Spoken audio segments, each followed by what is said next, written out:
Hello guys, today we are going to talk about friction. आज हम friction के बारे में बात करने वाला है। नाउ कंसीडर करो एक कॉन्टैक्ट सरफेस है। इस कॉन्टैक्ट एक रिजिड सरफेस है। रिजिड सरफेस पे एक ऑब्जेक्ट रखा हुआ है। अब ये वाला ऑब्जेक्ट और ये वाला ऑब्जेक्ट, इन दोनों के, ये वाला ऑब्जेक्ट और ये वाला अर्थ, इन दोनों के बीच में यहाँ पे ये कॉन्टैक्ट सरफेस है। ये वाला जो सरफेस है ये कॉन्टैक्ट सरफेस है इन दोनों के बीच का। सही है। अब ये कॉन्टैक्ट सरफेस जो होता है, जैसे ही ये वाला ऑब्जेक्ट जो है, ये वाला ऑब्जेक्ट मैं उधर खींचने की कोशिश करता हूं, ये जो कॉन्टैक्ट सरफेस होता है, ये कॉन्टैक्ट सरफेस उस मोशन को अपोज करता है, उस मोशन को अपोज करता है। वैसे ही अगर मैं इसको इस तरफ खींचने की कोशिश करूं तो उस मोशन को भी ये कॉन्टैक्ट सरफेस अपोज करता है। सो बेसिकली वो कॉन्टैक्ट सरफेस का जो अपोजिशन है, वो अपोजिशन एक पर्टिकुलर डायरेक्शन में नहीं होता। ठीक है। तो अगर मैं इसको इस तरफ खींचने की कोशिश कर रहा हूं तो अपोजिशन इस डायरेक्शन में होता है। अगर मैं इसको इस डायरेक्शन में खींचने की कोशिश करता हूं तो अपोजिशन इस डायरेक्शन में होता है। लेकिन कॉन्टैक्ट सरफेस यहां पे होता है। इसको थोड़ा सा जूम करके देखें तो हमें समझ में आएगा why there is opposition. So basically यहां पे ये ऊपर वाला जो ब्लॉक है, उस ऊपर वाले ब्लॉक का नीचे वाला पार्ट, और ये वाला अर्थ यानी रिजिड सपोर्ट जो है उसका नीचे वाले, ठीक है ना, उसका ऊपर वाला पार्ट, ये दोनों एक दूसरे के फिजिकल कांटेक्ट में है। अब ये दोनों सरफेसेस के ऊपर एक मोशन होने की कोशिश हो रही है।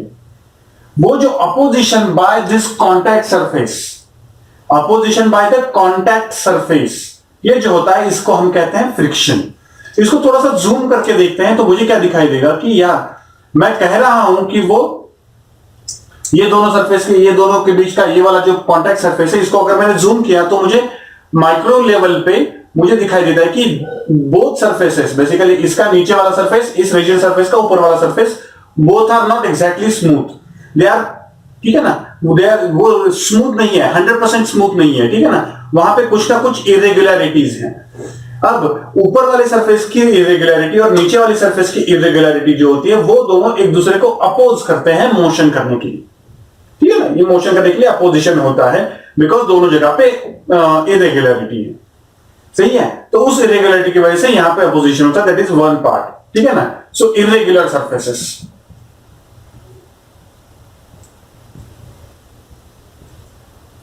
ओके, आधा कैपिटल हो गया, आधा स्मॉल हो गया। ठीक है, रेगुलर सरफेसेस। ठीक है ना, इरेगुलर सरफेसेस। और दूसरा एक पार्ट होता है, ठीक है, इसको थोड़ा सा बाजू में रखते हैं। एक्चुअली दो ऑब्जेक्ट जो होते हैं, वो दोनों ऑब्जेक्ट जब एक दूसरे के कांटेक्ट में आ जाते हैं तो उनमें दो फोर्सेस पॉसिबल होते हैं। एक टाइप के फोर्सेस होते हैं कोहेसिव फोर्सेस, और दूसरे टाइप के फोर्सेस होते हैं अडहेसिव फोर्सेस। ठीक है, अडहेसिव फोर्सेस, ये में भी आपने पढ़ा होगा या फिर आप पढ़ोगे। ठीक है ना, cohesive forces, adhesive forces. Cohesive forces, adhesive forces यानी आपके सब, ठीक है ना, ये बोर्ड है, इस बोर्ड पे मैं इस पेन से लिख रहा हूं, तो ये इसमें जो इंक है, वो इंक इस बोर्ड को चिपक रही है। क्यों चिपक रही है?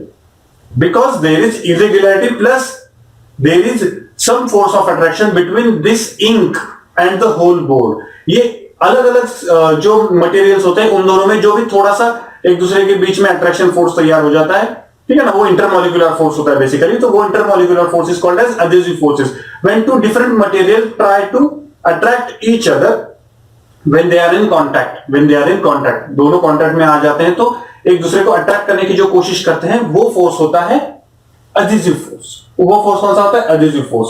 और सेम टाइप के मटेरियल एक दूसरे को अट्रैक्ट करके एक दूसरे के साथ बैठने की जो कोशिश करते हैं, उसे कहा जाता है cohesive force. Whatever may be the thing, जब कभी भी दो अलग अलग ऑब्जेक्ट्स, वो सेम मटेरियल के हो या फिर डिफरेंट मटेरियल के हो, दो अलग अलग ऑब्जेक्ट्स अगर एक दूसरे के कांटेक्ट में आ जाते हैं तो they feel this either of the force. वो फोर्स भी यहां पे होता है, वो फोर्स भी यहां पे होता है।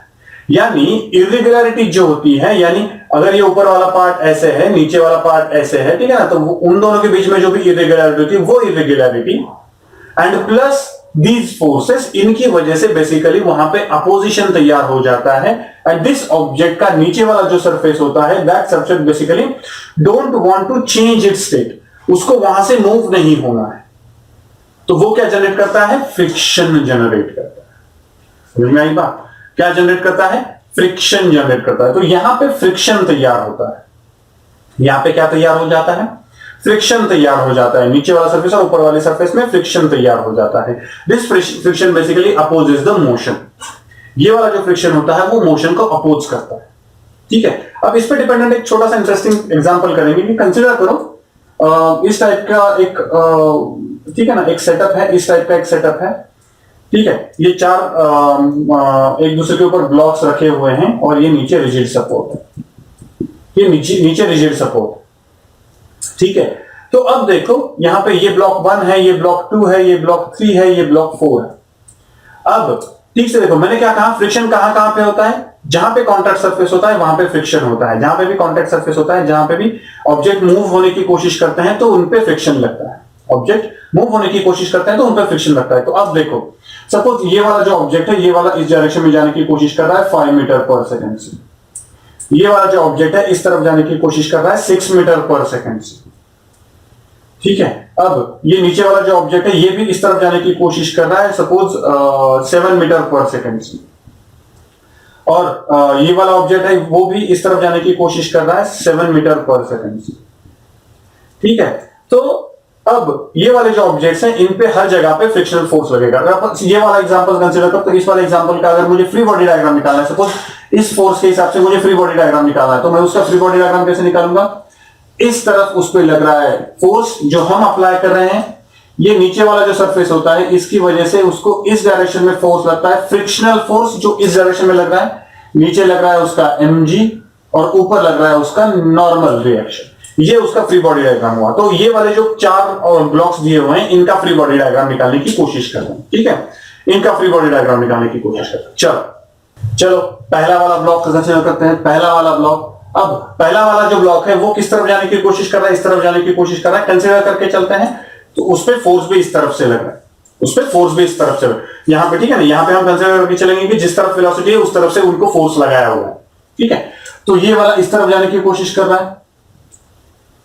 ठीक है, ये वाला इस तरफ जाने की कोशिश कर रहा है, फोर्स भी नहीं लगा है। चलो वेलोसिटी कंसीडर कर लेते हैं। ठीक है ना, सो कांस्टेंट वेलोसिटी से मूव हो रहा है, इसे कंसीडर करते हैं। तो ये वाला इस तरफ जाने की कोशिश कर रहा है। फ्रिक्शनल फोर्सेस के बारे में बात करेंगे सिर्फ। ठीक है ना, तो यहां पे ये वाला जो ऑब्जेक्ट है उसका एक ही कॉन्टैक्ट सरफेस है। कौन सा वाला, ये वाला कॉन्टैक्ट सरफेस है, ये वाला कॉन्टैक्ट सरफेस है। तो इसको फोर्स किस डायरेक्शन में लगेगा, इस डायरेक्शन में लगेगा, क्योंकि वो उस तरफ जाने की कोशिश कर रहा है। Do you agree with this, do you agree with this? लेकिन अब होता यह है कि जब कभी भी मैं कहता हूं कि ये ऑब्जेक्ट, ठीक है, और ये नीचे वाला ऑब्जेक्ट, ये दोनों ऑब्जेक्ट हैं, इन दो ऑब्जेक्ट में सपोज ये ऑब्जेक्ट बैठा हुआ है और ये ऑब्जेक्ट इस तरफ जाने की कोशिश कर रहा है, तो इन दोनों के बीच का जो कॉन्टैक्ट सरफेस है, इस कॉन्टैक्ट सरफेस पे, ठीक है ना, ये ऑब्जेक्ट 1 ये ऑब्जेक्ट 2 पकड़ लिया मैंने, तो वो वाला जो 1 ऑब्जेक्ट है उस पे इस डायरेक्शन में फोर्स लगा F, और ये वाला जो नीचे वाला ऑब्जेक्ट है वो बैठा हुआ है, उस पर कुछ नहीं हो रहा है। तो होता यह है कि इस डायरेक्शन में ये कॉन्टैक्ट सरफेस, ये वाला जो कॉन्टैक्ट सरफेस है, ये वाला कॉन्टैक्ट सरफेस इस डायरेक्शन में उस पर फ्रिक्शनल फोर्स लगा। नीचे वाला जो ऑब्जेक्ट है, नीचे वाला ऑब्जेक्ट बैठा हुआ है, वो कुछ नहीं कर रहा है, वो नीचे वाला ऑब्जेक्ट कुछ नहीं कर रहा है। तो नीचे वाला ऑब्जेक्ट जो है उसकी अगर मैं फ्री बॉडी डायग्राम निकालता हूं तो उसके फ्री बॉडी डायग्राम में, ठीक है, दूसरे ऑब्जेक्ट की फ्री बॉडी डायग्राम में एक ही फोर्स आएगा। वो कौन सा वाला, फ्रिक्शनल फोर्स।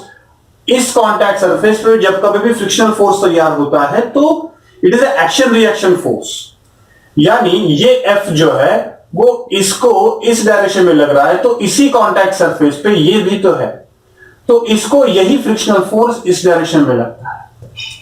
ठीक है, यानी मैं ऐसे कह रहा हूं कि ये ऑब्जेक्ट है, ठीक है ना, ये दूसरा ऑब्जेक्ट है, ये वाला ऑब्जेक्ट अगर ऊपर जाने की कोशिश करता है तो ये वाला जो कॉन्टैक्ट सरफेस है उसको नीचे वाली डायरेक्शन में, ठीक है ना, इस ऑब्जेक्ट को नीचे वाली डायरेक्शन में फ्रिक्शनल फोर्स लगता है। तो वैसे ही इस ऑब्जेक्ट को अगर नीचे वाली डायरेक्शन में, यानी इसके मोशन की अपोजिट डायरेक्शन में फोर्स लग रहा है, तो इस फोर्स की रिएक्शन, इस फ्रिक्शनल फोर्स की रिएक्शन इस पे लगती है which is in the opposite direction, ऊपर वाली डायरेक्शन में। यानी जब मैं ऐसे करता हूं तो इस वाले ऑब्जेक्ट को फ्रिक्शन नीचे लगता है और इस ऑब्जेक्ट को फ्रिक्शनल फोर्स ऊपर डायरेक्शन में लगता है। ठीक है ना, एक्शन रिएक्शन तैयार हो जाए, एक्शन रिएक्शन तैयार हो जाते। तो यहां पे भी क्या होगा, फ्रिक्शनल फोर्स इस डायरेक्शन में लगेगा। इस केस में ये वाला ऑब्जेक्ट बैठा हुआ है, ये वाला ऑब्जेक्ट पे फोर्स लगा, तो ये वाला फोर्स इस डायरेक्शन में अगर लगता है तो इस वाले ऑब्जेक्ट को फ्रिक्शनल फोर्स लगता है यहां पे, लेकिन हम बॉडी पे कहीं पे भी दिखाते हैं उसको तो वो इस डायरेक्शन में लग रहा है, डायरेक्शन बिना चेंज किए बॉडी पे एक जगह पे हम दिखा देते हैं उसको, तो इस डायरेक्शन में फ्रिक्शनल फोर्स लगा। तो वही फ्रिक्शनल फोर्स, यही फ्रिक्शनल फोर्स ब्लॉक 2 पे लगता है, लेकिन इस डायरेक्शन में, because action reaction, because of action reaction. ठीक है, अब हमने कंसिडर कर हमने ये तो मान लिया कि फ्रिक्शनल फोर्स जो होता है वो मोशन को अपोज करता है।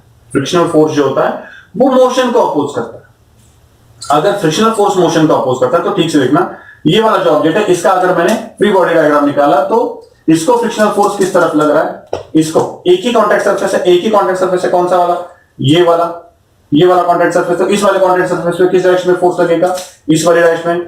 ठीक है ना, ये वाला ये इधर जाने की कोशिश करे तो फ्रिक्शनल फोर्स इस तरफ लगेगा, फ्रिक्शनल फोर्स इस तरफ लगेगा। देखो एक कॉन्टैक्ट सरफेस पे एक ही frictional force action reaction pair होगी, तो ये वाला इस डायरेक्शन में लगेगा, ये लगेगा F12। ठीक है ना, frictional force between 1 and 2 block. तो अगर ये 1 ब्लॉक है तो 2 ब्लॉक पे यही फ्रिक्शनल फोर्स इस डायरेक्शन में लगेगा F12, यही फ्रिक्शनल फोर्स 2 वाले ब्लॉक पे।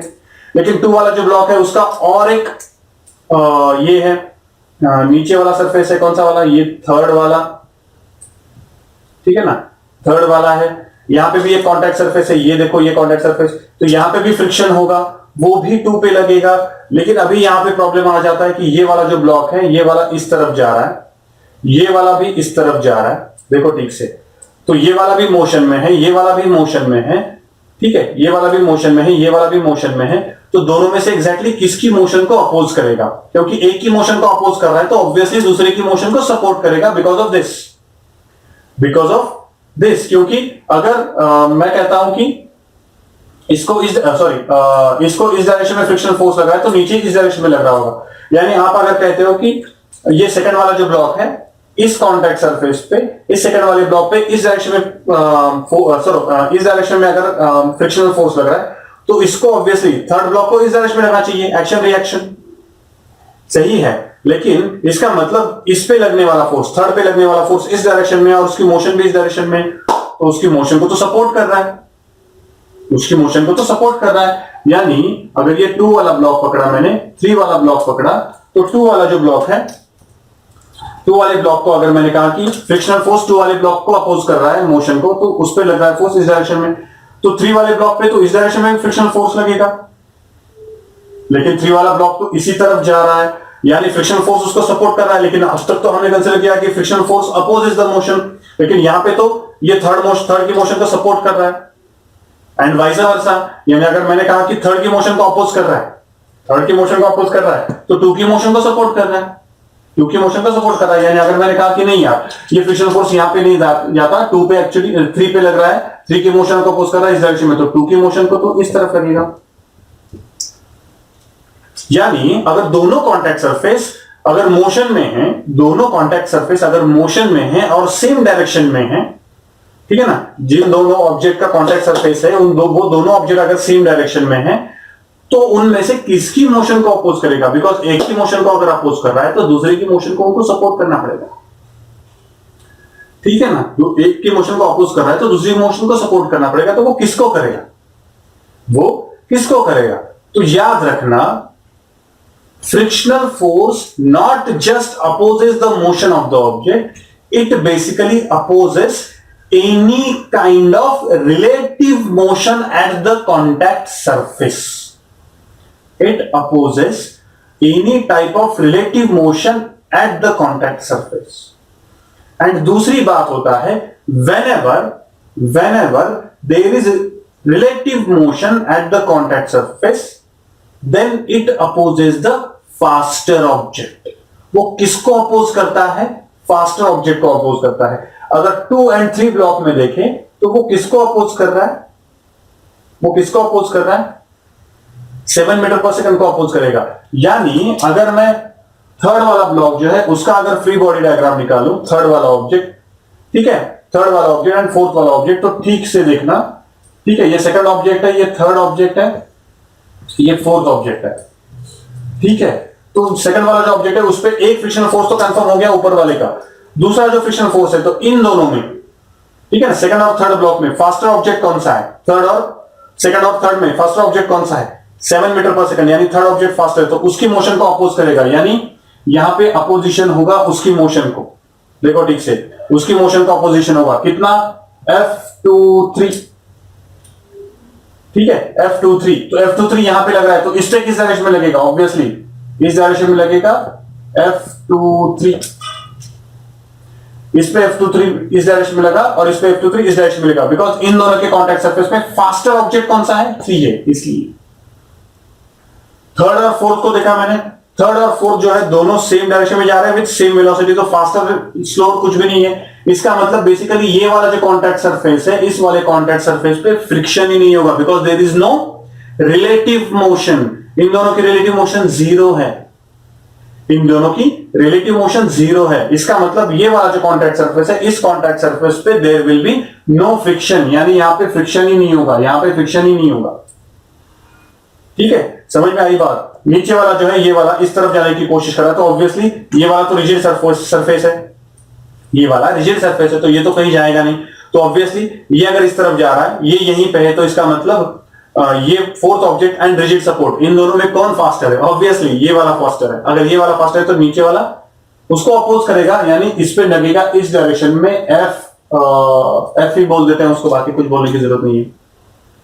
Getting the point? So this is how the frictional force act on the bodies.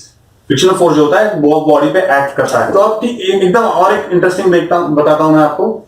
ये सपोज बी ऑब्जेक्ट है, उसके ऊपर ए ऑब्जेक्ट पकड़ा हुआ है मैंने, ठीक है। तो मैंने बी ऑब्जेक्ट को इस डायरेक्शन में फोर्स लगाया, बी ऑब्जेक्ट को इस डायरेक्शन में फोर्स लगाया, बी ऑब्जेक्ट को इस डायरेक्शन में फोर्स लगाया और ए पे फोर्स लगाया ही नहीं है। तो अगर मैं फ्री बॉडी डायग्राम निकालता हूं तो बी ऑब्जेक्ट पे इस डायरेक्शन में फोर्स लगाया, तो उसको अपोज करने वाला इस कॉन्टैक्ट सरफेस का फोर्स किस डायरेक्शन में होगा, ऑब्वियसली ए और बी में फास्टर कौन होगा, ऑब्वियसली बी होगा, तो इस पे फ्रिक्शनल फोर्स लगेगा इस डायरेक्शन में, सही है, फ्रिक्शनल फोर्स इस डायरेक्शन में लगेगा। ए को अगर मैं देखता हूं तो ए को सिर्फ ए की फोर्स लग रहा है, फ्रिक्शनल फोर्स इस डायरेक्शन में, तो यहां पे फ्रिक्शनल फोर्स इस डायरेक्शन में लगेगा एफ।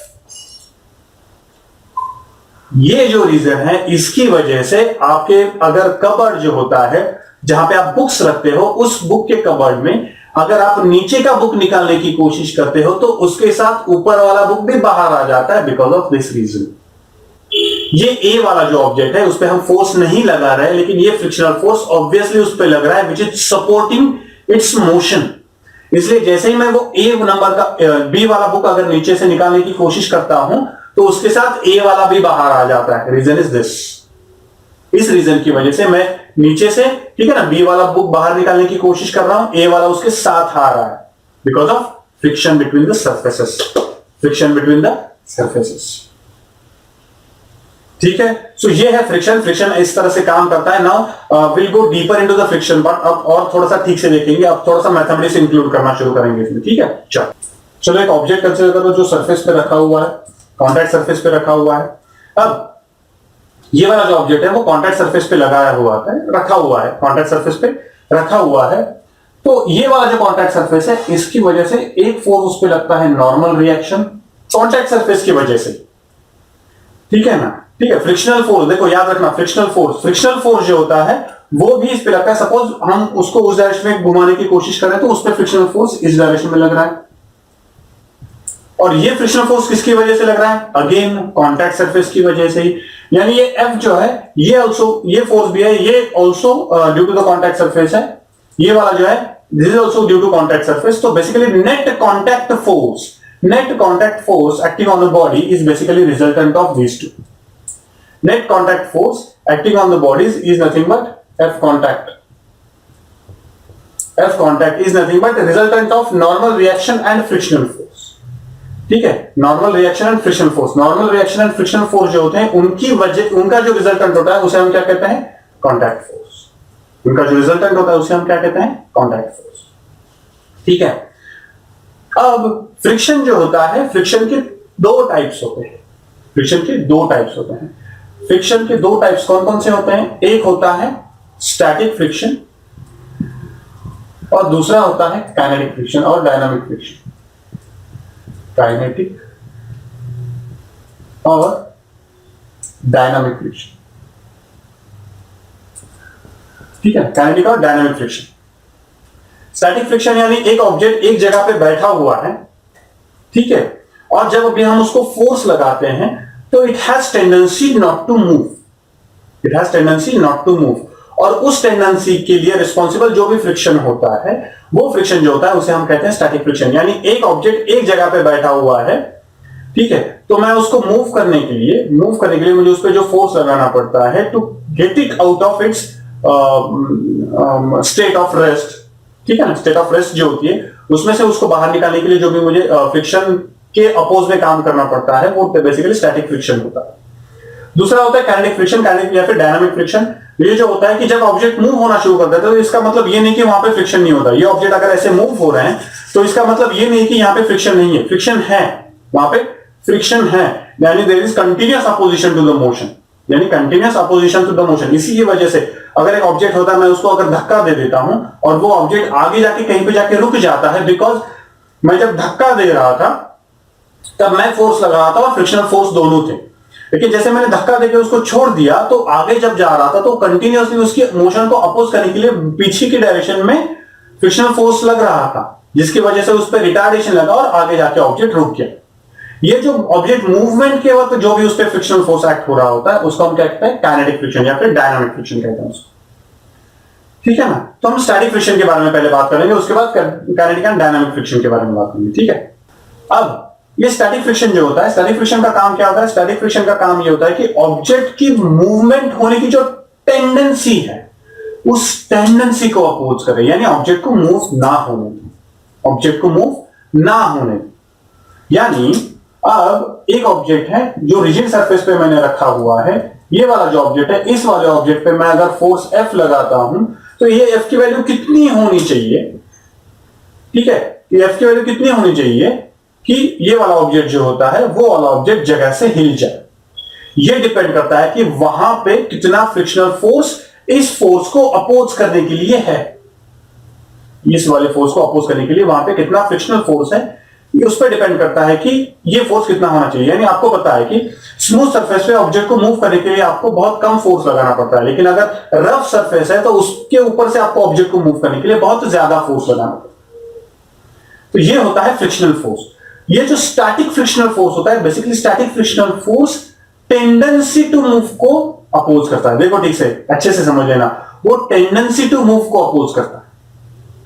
अब इंटरेस्टिंग पार्ट देखो, यहां पे सपोज ये वाला जो सरफेस है, ठीक है, ये वाला जो सरफेस है, हर एक जो स्टैटिक फ्रिक्शन होता है, स्टैटिक फ्रिक्शन की एक मैक्सिमम वैल्यू होती है कि जहां तक वो फोर्सेस को अपोज कर सकता है उसके आगे अपोज नहीं कर सकता। तो सपोज कंसीडर करके चलते हैं कि मैक्सिमम वैल्यू जो है यहां पे फ्रिक्शन की वो कितनी हो सकती है, सपोज 50 न्यूटन उसकी मैक्सिमम वैल्यू हो सकती है, 50 न्यूटन उसकी मैक्सिमम वैल्यू हो सकती है। कौन सी फ्रिक्शन की बोल रहा हूं मैं यहाँ पे? Static friction. याद रखना कि मैक्सिमम वो उतने फोर्स को अपोज कर सकता है, यानी अगर मैं 10 वगैरह फोर्स लगाया तो ये ऑब्जेक्ट नहीं हिलेगा, लेकिन मैं 50 न्यूटन से ज्यादा फोर्स लगाऊंगा तभी इस सरफेस पर से इस ऑब्जेक्ट को आप मूव कर सकते हैं, ठीक है।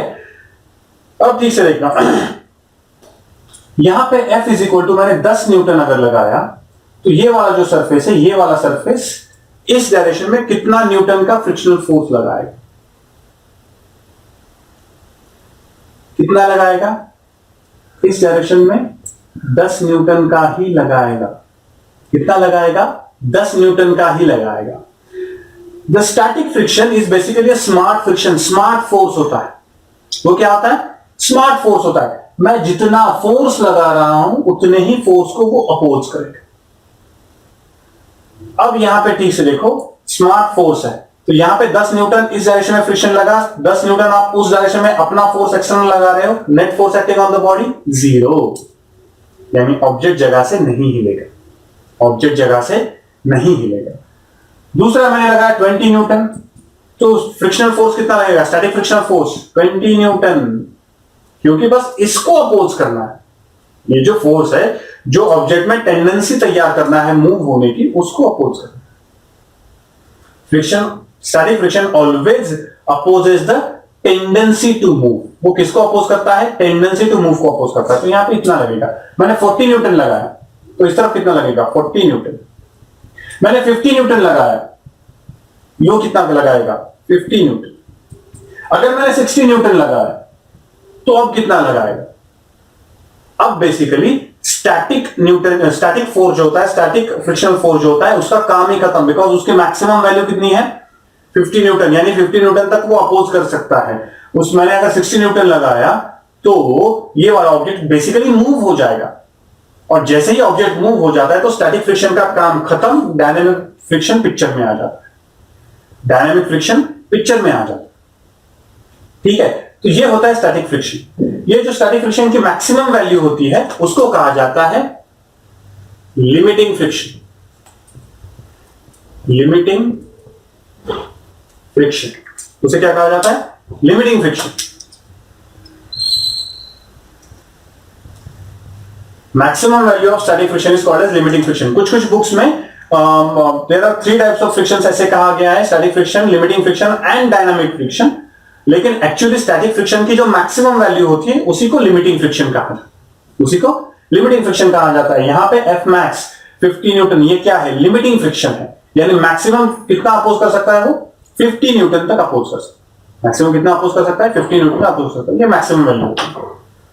ठीक है, तो यहां पे जो मैक्सिमम वैल्यू होती है स्टैटिक फ्रिक्शन की, ठीक है ना, लिमिटिंग फ्रिक्शन, उसका एक फॉर्मूला है and that formula is basically F max. ठीक है ना, F max is equal to mu into N. F max is equal to mu into N. ये जो म्यू होता है, इस म्यू को mu S is basically coefficient of static friction. क्या कहा जाता है? Mu S, coefficient of static friction कहा जाता है। ऑब्वियसली म्यू के होगा एक, म्यू के को क्या कहा जाएगा? Coefficient of kinetic friction. Mu के को क्या कहा जाएगा? Coefficient of kinetic friction. So ये coefficient of static friction multiplied by ये n क्या होता है? n is basically normal reaction. m is basically normal reaction. ये जो n है, सो कोई भी कांटेक्ट सरफेस जो होता है, कोई भी कांटेक्ट सरफेस में maximum value of static friction कितनी होती है? Mu S into n। Mu S क्या होता है? Coefficient of static friction multiplied bye n। ठीक है, अब इस म्यू एस के बारे में ठीक से बात करते हैं। ठीक है ना, तो ये मैक्सिमम वैल्यू ऑफ फ्रिक्शन होती है। म्यू एस की वैल्यू कितनी होती है? ठीक है, उसके बारे में हम बात करेंगे। ठीक, now coefficient of friction, static friction और काइनेटिक फ्रिक्शन हो, कोएफिशिएंट ऑफ फ्रिक्शन जो होता है, it is depend on nature of contact surfaces. Nature of contact surfaces, ठीक है, and it is independent of the area of the contact surface, total surface area of the contact surface. यानी अगर ये area, अगर ये दोनों contact surface है तो इन दोनों के बीच में कितना फ्रिक्शन होगा? ठीक है ना, ये कितना फ्रिक्शन होगा, यानी कोएफिशिएंट ऑफ फ्रिक्शन कितना होगा, वो कोएफिशिएंट ऑफ फ्रिक्शन। एंड अगर मैं ये दोनों सिर्फ उंगलियां ही अगर एक दूसरे के ऊपर अगर मैं स्लाइड करने की कोशिश करता हूं, बेसिकली कॉन्टैक्ट सरफेस का नेचर अगर सेम है तो it is independent of area of the contact surface. Independent of area, ठीक है ना, independent of area of contact surface. वो डिपेंड किस पे होता है? Nature of contact surface and independent of area of contact surface. ठीक है ना, एफ मैक्स, और एक बार लिखता हूं, F max is equal to mu S into N. Limiting friction के बारे में बात कर रहे हैं हम लोग। किसके बारे में? लिमिटिंग फ्रिक्शन के बारे में बात कर रहे हैं। अब देखो, जैसे मैंने बताया आपको कि अगर मैं फ्रिक्शनल फोर्स, ठीक है, frictional force F and applied force capital F, इन दोनों के बीच में अगर मुझे ग्राफ निकालना है, एक ऑब्जेक्ट है, ठीक है, एक ऑब्जेक्ट है, वो सरफेस पे रखा हुआ है, ठीक है, सरफेस पे रखा हुआ है, और इस सरफेस, ये वाला जो ऑब्जेक्ट है, इस पर मैं फोर्स लगा रहा हूं, और जैसे जैसे मैं फोर्स लगा रहा हूं वैसे वैसे फ्रिक्शन भी लग रहा है इस पे ड्यू टू कॉन्टैक्ट सरफेस। तो ये वाला जो ग्राफ है कि applied force versus frictional force, इसका जो ग्राफ है, अगर मैं ये ग्राफ निकालता हूं तो मुझे पता है कि जैसे जैसे मैं बढ़ाता जाऊंगा ये वाला फोर्स, जीरो से जैसे जैसे मैं बढ़ाता जाऊंगा वैसे वैसे स्मार्ट फ्रिक्शन, काइनेटिक फ्रिक्शन बढ़ता जाएगा, सॉरी स्टैटिक फ्रिक्शन बढ़ता जाएगा। वो कहां तक बढ़ सकता है? वो बढ़ सकता है एफ मैक्स तक, एफ मैक्स तक बढ़ सकता है, ठीक है, एफ मैक्स तक बढ़ सकता है। जैसे ही वो एफ मैक्स तक बढ़ेगा उसके बाद एक्चुअली होगा क्या? उसके बाद एक्चुअली अब उसके आगे वो स्टैटिक फ्रिक्शन नहीं लगा सकता। इसका मतलब टेंडेंसी मूव होने की जो है उसको अपोज नहीं कर सकता, ऑब्जेक्ट विल स्टार्ट मूविंग। और जैसे ही ऑब्जेक्ट स्टार्ट मूव होना शुरू हो जाता है वैसे ही पिक्चर में कौन आ जाता है? Kinetic friction. तो काइनेटिक फ्रिक्शन पिक्चर में आते ही एक स्लाइट सडन फॉल आ जाता है इन द फ्रिक्शन, फ्रिक्शन में सडन फॉल आ जाता है एंड देन इट गोज, ठीक है ना, कांस्टेंट हो जाता है। ये वाला जो पार्ट होता है यहां से यहां तक, ये होता है स्टैटिक फ्रिक्शन। स्टैटिक फ्रिक्शन, और इसके आगे जो होता है ये होता है काइनेटिक फ्रिक्शन। ठीक है ना, ये सडन फॉल जो होता है, ये सडन फॉल को किंक कहा जाता है इन ग्राफ्स की लैंग्वेज में। सडन फॉल जो होता है इसको किंक कहा जाता है। ये जो सडन फॉल होता है इसका मतलब ये है कि काइनेटिक फ्रिक्शन जो होता है, एक बार ऑब्जेक्ट मूव होना शुरू हो गया तो kinetic friction is always constant, और उसकी वैल्यू कितनी होती है, अगेन म्यू के इंटू एन। म्यू के क्या होता है, coefficient of kinetic friction, contact surface के लिए कोएफिशिएंट ऑफ काइनेटिक फ्रिक्शन, और उसकी वैल्यू कितनी होती है, म्यू के एन, और वो हमेशा कांस्टेंट रहती है, और ठीक है ना, फॉरएवर। और ये वाला जो होता है स्टैटिक फ्रिक्शन जो होता है, स्टैटिक फ्रिक्शन जो होता है basically always equal to the applied force. Static friction is always equal to the applied force until the object moves. और ऑब्जेक्ट मूव कब होता है, तो मैक्सिमम लिमिटिंग फ्रिक्शन, यानी ये वाली जो वैल्यू होती है एफ मैक्स, ये कौन होता है, लिमिटिंग फ्रिक्शन होता है। लिमिटिंग फ्रिक्शन, लिमिटिंग फ्रिक्शन, यानी ये लिमिटिंग फ्रिक्शन तक काम करता है, ये लिमिटिंग फ्रिक्शन तक काम करता है। ये वाला जो होता है ना, basically this is the relationship between the applied force and the frictional force of object. ठीक है ना, ये वाला जो अप्लाइड फोर्स होता है, ये वाला जो फोर्स होता है, बेसिकली यहाँ पे ये मैक्स हो गया, और यहाँ पे ये वाला जो फोर्स किया मैंने, ये फोर्स अप्लाई किया था लिमिटिंग फ्रिक्शन में, ये लिमिटिंग फ्रिक्शन है, और यहाँ पे ये maximum force you can apply so that object, minimum force you have to apply so that object will start moving. ये एफ मिनिमम है जहां पे ऑब्जेक्ट आपका जस्ट मूव होना शुरू हो जाता है, जस्ट मूव होना शुरू हो जाता है। F minimum, minimum force to be applied on an object to make the object move, which is always equal to limiting friction. वो कितना होता है, लिमिटिंग फ्रिक्शन जितना होता है। ठीक है, यहां तक आ गया समझ में आप लोगों को। ठीक है, अब एक छोटे से दो चीजें देखते हैं, then will go for numericals. छोटी सी दो चीजें हैं, उनके बारे में बात करते हैं। नाउ सपोज एक ऑब्जेक्ट है जो सरफेस पे रखा होता है, तो इस पे कौन कौन से फोर्सेस लग रहे हैं हमें। तो सपोज इस डायरेक्शन में एक फोर्स लग रहा है एफ, सपोज, ठीक है, एफ, इस डायरेक्शन में एक फोर्स लग रहा है एफ, उसी वक्त इस डायरेक्शन में ऑब्वियसली कौन सा फोर्स लग रहा है, एफ। ठीक है ना, इस डायरेक्शन में फोर्स कौन सा लग रहा है, एफ। ऊपर वाले डायरेक्शन में कौन सा फोर्स लग रहा है उस पर, एम। मैंने अभी आपको कहा कि ये जो कॉन्टैक्ट सरफेस यानी contact normal reaction and frictional force, इन दोनों का जो भी रिजल्टेंट होता है, इन दोनों का जो भी रिजल्टेंट होता है उसको हम क्या कहते हैं, कॉन्टैक्ट फोर्स। उसे हम क्या कहते हैं, कॉन्टैक्ट फोर्स। वो अगर ऐसे है, ठीक है ना, वो अगर ऐसे है, तो आप ठीक से देखो, ये वाला एन है आपका, ये वाला फ्रिक्शनल फोर्स है, सपोज ये मैक्स कंसीडर कर लो इसको। तो angle made by contact force with the normal reaction, angle made by contact force with normal reaction theta is called as angle of friction. क्या कहा जाता है, एंगल ऑफ फ्रिक्शन कहा जाता है। ये वाला जो होता है एंगल ऑफ फ्रिक्शन कहा जाता है। अगर ये एंगल ऑफ फ्रिक्शन है, ठीक से देखो, ये एंगल ऑफ फ्रिक्शन है, तो ये अगर एन है तो obviously as per the vector law के हिसाब से मैं इसको भी एन कह सकता हूं। गेटिंग द पॉइंट, इसको भी एन कह सकता हूं। ठीक से देखना, ये वाला एन है, ये वाला एन है आपका। जैसे ये वाला एफ मैक्स है तो ये वाला क्या होगा, एफ मैक्स होगा। ठीक है ना, ये वाला एफ मैक्स होगा। तो यहां पे मैं ऐसे कह सकता हूं कि tan theta is equal to N divided by, sorry, F max divided by N. tan theta is equal to F max divided by N. ठीक है, लेकिन मेरे पास ये भी है, ये इक्वेशन 1 पकड़ लो, मेरे पास ये भी है, F max is equal to mu into N. तो एन को नीचे ले लिया मैंने, तो mu S is equal to F max divided by N. F max divided by N, F max divided by N, इसका मतलब यानी मैं क्या लिख सकता हूं, tan theta is equal to mu into S, यानी tan of angle of friction is nothing but your mu S. What is mu S? Coefficient of static friction. Coefficient of static friction. Same can be applied for the dynamic friction. Basically, coefficient of friction is nothing but tan of angle of friction.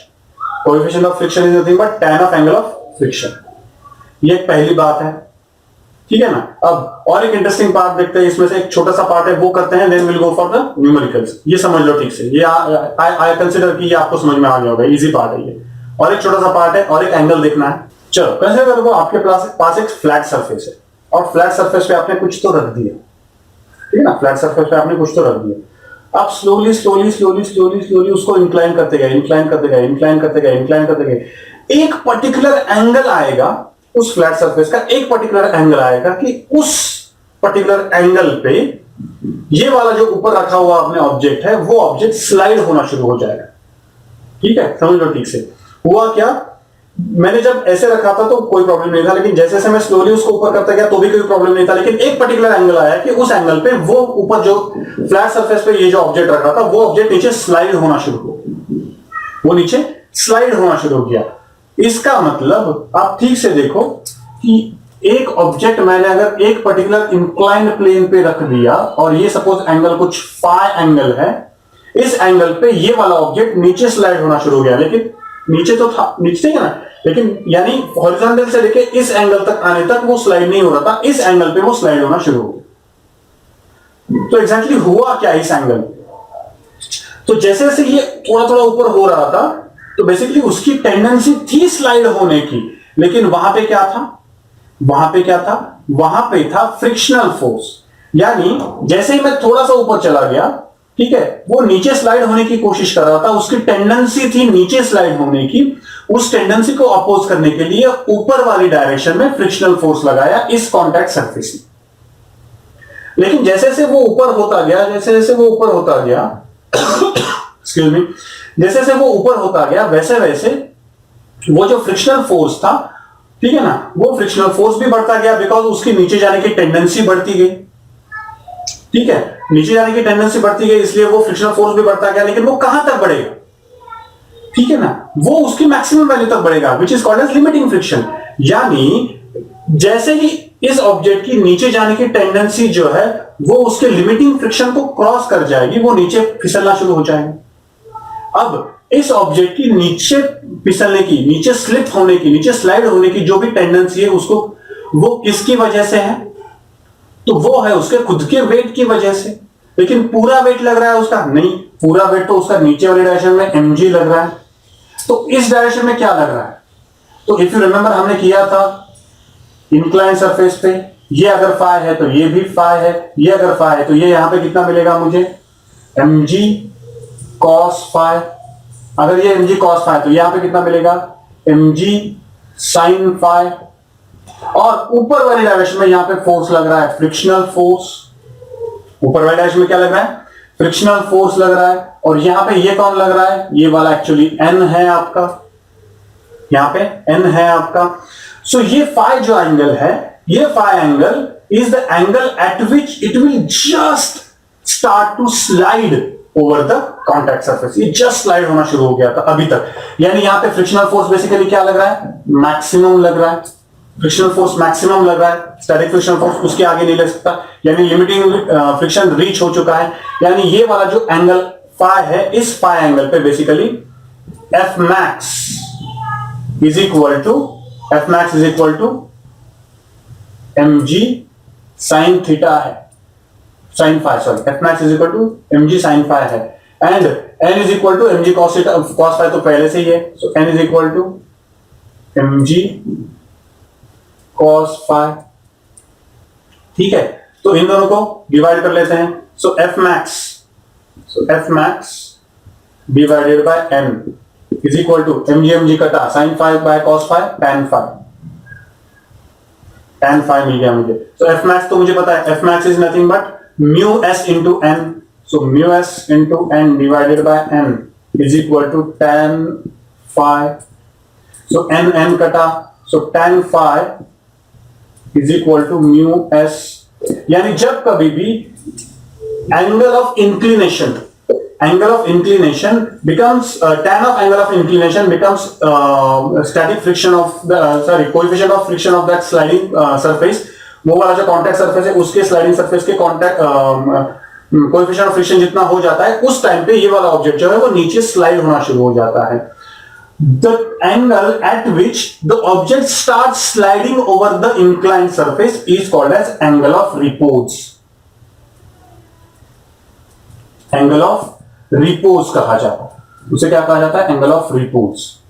लेकिन मुझे पता है tan theta is equal to mu S, tan theta is equal to mu S.